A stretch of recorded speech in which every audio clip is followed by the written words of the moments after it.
नमस्कार दोस्तों, मैं हूं ममता तिवारी और आप सभी का स्वागत करती हूं मेरे चैनल ममताज वे में। कैसे हैं आप सब, तो ये बताने के लिए कमेंट बॉक्स में जय माता दी हमेशा की तरह जरूर लिखे। तो चलिए दोस्तों, आज हम इस वीडियो में जानेंगे बहुत ही महत्वपूर्ण सवालों के जवाब। आप लोगों ने क्वेश्चन किया है, प्रश्न पूछा है, उन सभी का उत्तर जानना बेहद ज़रूरी है। जैसे कि दीदी हमें बालों में कंघी करनी चाहिए या नहीं करनी चाहिए, नवरात्र के दौरान श्रृंगार की चीज़ें किस दिन उठाएं, अष्टमी को, नवमी को या दशमी को, श्रृंगार की चीज़ें कहाँ चढ़ाएं, मंदिर में या घर में, हलवा बनाएं नहीं बनाएं, खाने संबंधी ये सब्जी खाएं नहीं खाएं, इस प्रकार के तमाम ऐसे क्वेश्चन आप लोगों ने पूछा है। तो मैं चाहती हूँ कि जल्दी जल्दी से उसका उत्तर दे दूँ। 10 या 11 क्वेश्चन है, आप लोग ध्यान रखिएगा इन सभी बातों का, क्या करनी है और क्या नहीं करनी है। तो आप बने रहिए मेरे साथ मेरे चैनल पर। अगर आपको मेरा वीडियो पसंद आता है तो प्लीज़ आप मेरे चैनल को सब्सक्राइब कर दीजिएगा, बेल आइकन को प्रेस कर दीजिएगा, जिससे कि मेरे वीडियो के नए नोटिफिकेशन आप लोगों के पास सबसे पहले जाए। तो चलिए शुरू करते हैं। और सप्तशती पाठ का जितने अध्याय मैं डाल चुकी हूँ आप लोग चेकआउट कीजिएगा, एक भी अध्याय रह ना जाए। जो लगातार सुन रहे हैं पहला से लेके और 13 तक, 13 अध्याय है उसमें, तो हमें जो ना बीच बीच में 2-2, 3-3 अध्याय पढ़ के 9 दिनों में समाप्त करनी है। तो ये चीज़ भी मैं बता दूं, क्योंकि आप लोग का कमेंट्स आ रहा है कि दीदी आज चौथा दिन है तो 5वां अध्याय क्यों डाली हैं। तो इसलिए डाली हूँ कि 9 दिनों में ही ये 13 अध्याय को हमें समाप्त करनी है। तो इसीलिए हमें मिलाकर पढ़नी है। जो छोटा अध्याय है एक साथ 2 पढ़ेंगे, जो बड़ा अध्याय है उसको अकेले पढ़ेंगे। तो इस प्रकार से हमें थोड़ा सा मैनेज करके पढ़नी है। तो चलिए वीडियो को शुरू करते हैं और जान लेते हैं कौन कौन से महत्वपूर्ण बातें हैं। सबसे पहला क्वेश्चन है आप लोग का, दीदी कवच डेली पढ़नी है? तो जी हाँ, अगर आप उस पुस्तक को मतलब पाठ को 9 बार अगर आप पढ़ना चाह रही हैं पूरे किताब को, पुस्तक को, तो आपको कवच से ही शुरू करनी है। जब पूरी पुस्तक समाप्त हो जाए, पूरी पाठ आपका ख़त्म हो जाए 13वां अध्याय, तो जब फिर से शुरू कीजिएगा तो कवच पढ़ के, ठीक है। लेकिन केवल 9 दिनों में आपको समाप्त करनी है, मतलब उसको पढ़ते धीरे धीरे जानी है 13 अध्याय। तो आप एक बार कवच शुरुआत कर दिए हैं, शुरू में पढ़ लिए, तो आपको प्रतिदिन पढ़ने की ज़रूरत नहीं है। लेकिन 9 टाइम्स अगर पढ़नी है पूरे पाठ को, तब आपको जब शुरू कीजिए तब कवच पढ़ लीजिएगा। लेकिन क्षमा याचना जो है, आपको जब पाठ छोड़ रही हैं क्षमा याचना पढ़ के ही आपको उठनी है, ठीक है।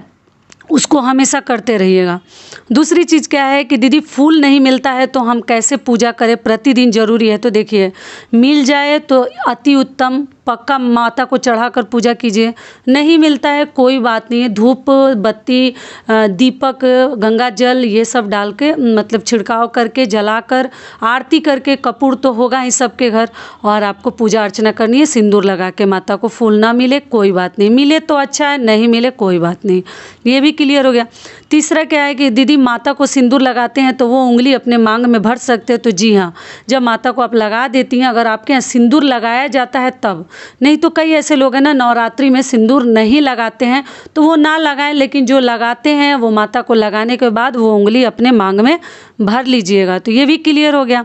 तीसरा जो नियम है वो क्या है कि दीदी हम श्रृंगार का जो सामान है, चीज़ें हैं, वो कब हमें उठानी चाहिए? जो हम प्रतिपदा के दिन माता को चढ़ाए हैं तो कब उठाएं? तो देखिए, विसर्जन के दिन ना, जब ब्राह्मण को हम सभी चीज़ वहाँ से समेट के देते हैं, फल, मिठाई, श्रृंगार की चीज़ें, जो चावल वगैरह चढ़ाए रहते हैं, अगर मिल जाए तो वो सब चीज़ हम ब्राह्मण को देते हैं। जितना दक्षिणा वगैरह चढ़ाए रहते हैं वो सभी कुछ देते हैं। तो उस दिन आप जब विसर्जन हो जाता है ना, कलश हिला दिया जाता है, उस दिन वो सब चीज़ें श्रृंगार की उठानी चाहिए। और सेम टाइम ज़रूरी नहीं है कि सेम टाइम ही ब्राह्मण को देनी है, 1-2 दिन लेट भी आप दे सकते हैं, कोई दिक्कत नहीं है। क्योंकि सभी लोग थके हारे रहते हैं और माता का विदाई करके घर में बहुत अधिक काम बढ़ जाता है नवरात्रि के दौरान। तो ऐसा नहीं कि अगर ब्राह्मण उसी समय जा रहे हैं, लेने को तैयार है, तो सेम टाइम दे दीजिए। लेकिन अगर ले जाके पहुंचानी है तो 1-2 दिन बाद भी देंगे तो कोई दिक्कत नहीं है। तो आपको नवमी के दिन भी आप दे सकती हैं और दशमी के दिन भी दे सकती हैं, लेकिन उठानी है नवमी के दिन ही। जब विसर्जन हो जाए तो आप उठा सकती हैं, ठीक है। समझ में आ गया। अगली चीज़ क्या है कि व्रत में दीदी कंघी लगा सकते हैं, बालों में कर सकते हैं? तो हाँ, क्यों नहीं, जंगल जैसा बाल हो जाएगा, क्यों नहीं कंघी लगाएंगे? कंघी लगाने में कोई दोष नहीं है। जब मांग निकालिएगा तो सिंदूर आपको लगानी पड़ेगी, बीच में या साइड में जो ही मांग आप निकालती हैं तब आप कंघी मतलब जैसे सिंदूर नहीं लगाती हैं तो दोष लगता है। तो आप ना ऐसा बाल अपना बनाइए कि उसमें मांग मत निकालिए।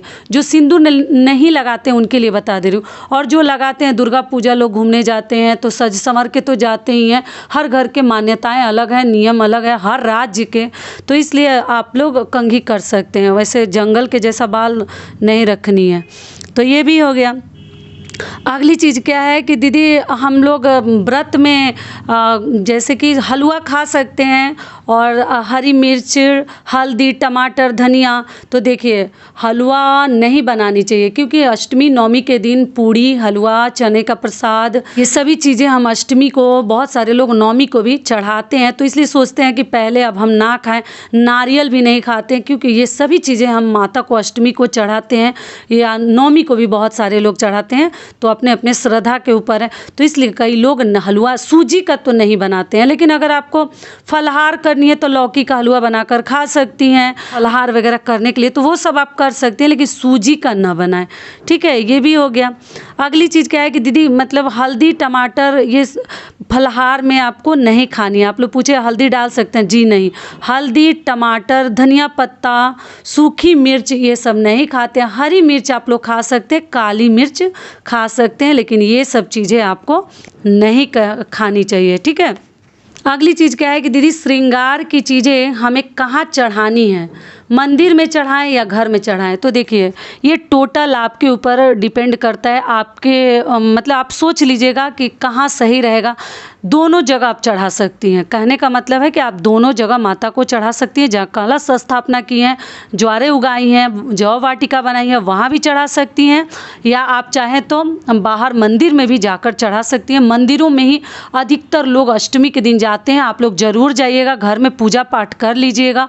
उसके बाद मंदिरों में हम जाते हैं नारियल फोड़ने के लिए। ठीक है, नारियल फोड़ते हैं। श्रृंगार की चीज़ें भी, भीड़ तो बहुत अधिक रहती है, लेकिन फिर भी माता से थोड़ा सा स्पर्श करा लेनी है, छुआ लेनी है, और छुआ कर लेकर आ जानी है श्रृंगार की चीज़ें अपने लिए। ठीक है, और घर में जो चढ़ाए हैं वो सब आप ब्राह्मण को दे सकते हैं। लेकिन अगर घर में भी चढ़ा रही हैं तो आप चढ़ा सकती हैं अष्टमी के दिन भी, और कई लोग हैं ना जैसे कि नवमी को भी चढ़ाते हैं। तो अब दोनों दिन में किसी भी दिन चढ़ा सकती हैं, लेकिन महाअष्टमी का एक अलग ही महत्व है अपना। तो बाकी आप लोग देख लीजिएगा किस दिन आप लोग फ्री हैं, जाने लायक हैं, उस प्रकार से आप लोग कीजिएगा। अगली चीज़ क्या है कि दीदी हमारा पीरियड 5 दिन पे भी थोड़ा बहुत है, तो क्या आप पूजा कर सकते हैं? बिल्कुल कर सकती हैं। आप किसी देव भगवान को ना टच करें, ना छुएं, स्पर्श ना करें, लेकिन आप जितनी देवियां हैं ना, थोड़ा बहुत हो भी रहा है तो आप आराम से उनको टच कर सकती हैं, पूजा पाठ कर सकती हैं, आप पाठ कर सकती हैं सप्तशती का, कोई दिक्कत नहीं। आरती पूजा सब कीजिएगा। ये भी क्लियर हो गया। अगली चीज़ क्या है कि दीदी शाम को हम भोग लगाएं कि नहीं? तो हाँ बिल्कुल लगाइएगा। ऐसे आप लोग लगाती हैं या नहीं लगाती हैं, एक समय लगाती हैं या दोनों समय, लेकिन नवरात्रि के दौरान दोनों समय आपको भोग लगानी चाहिए। भगवान का बर्तन वगैरह धो लीजिए, भोग वाला बर्तन, और जो लोटा हम रखते हैं ना, लोटकी, ग्लास, पानी और जल के लिए, वो सब धो लिया जाता है दोनों समय। लेकिन दीपक आप लोग पूछें तो दोनों समय ना धोएं, सुबह के सुबह धोएं, अगले दिन धोएं, शाम को केवल तेल डालिएगा और आप लोग पूजा कीजिएगा। ज़्यादा किसी भी चीज़ को बड़ा बना देंगे ना तो और हमारा हालत ख़राब हो जाएगा काम कर करके। तो तेल वाली चीज़ें आप लोग ना धोएं। ठीक है, जिसको जो कहना है कहने दीजिए, लेकिन भोग वाले जो बर्तन है जिसमें हम भोग लगाते हैं वो बर्तन आप लोग धो लीजिएगा और दीपक में तेल डालकर जला दीजिएगा। अगले दिन सुबह बर्तन के साथ दीपक भी धो देते हैं। क्लियर हो गया? एकदम चिंता मत कीजिएगा आप लोग। अगली चीज़ क्या है कि दीदी जब हम लोग आरती करते हैं तो क्या आरती में हम लोग कपूर के साथ लौंग जला सकते हैं? तो जी बिल्कुल नहीं। देखिए आप कपूर जलाइए, आप धूप बत्ती अगरबत्ती सब कुछ जलाइए, लौंग क्यों जलाना? लौंग माता को इतना प्रिय है, नवरात्रि में तो कभी मत जलाएं। बाकी आप लोग की मर्जी, आपके घर का क्या नियम धर्म है वो आप लोग जानती हैं, लेकिन लौंग माता का क्यों जलाना? ये तो गलत है ना, बिल्कुल मत जलाइएगा। आप लोग भले बाद में आपके यहाँ जलाया जाता होगा तो देख देख लीजिएगा।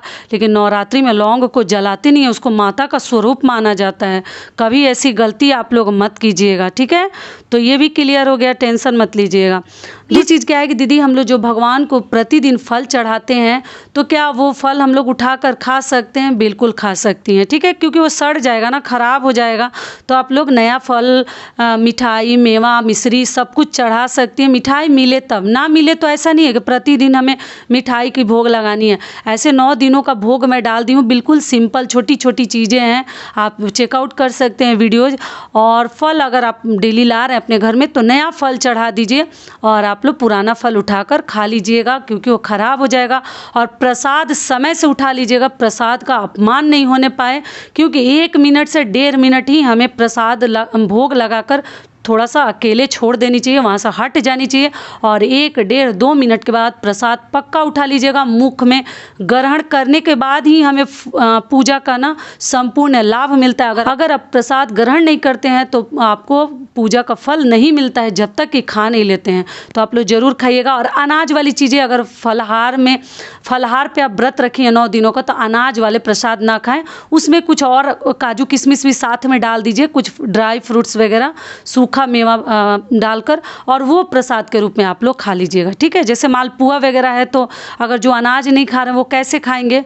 तो और खाना तो है ही हमें, तो इसलिए आप लोग वहाँ पे सूखा मेवा वगैरह चढ़ाकर भी खा सकती हैं। ये भी क्लियर हो गया। बिल्कुल चिंता मत कीजिएगा आप लोग। इसी प्रकार से आपको सभी बातों का ध्यान रखनी है। और शाम का भोग भी बता दी, दीपक भी बता दी, और सिंदूर का भी सारे नियम बता दी। तो जितने आप लोगों ने, बहुत इंपॉर्टेंट ये सवाल थे आप लोगों ने पूछा था, और बहुत सारे मतलब रिप्लाई मैं नहीं दे पा रही हूँ, मैं भी थोड़ा सा बिजी रहती हूँ, तो माफ़ कीजिएगा मुझे। आशा करती हूँ, उम्मीद करती हूँ कि इस वीडियो से मेरी बहनों को बहुत अधिक लाभ मिलेगा। फिर मिलती हूँ एक नए वीडियो में, तब तक के लिए नमस्कार।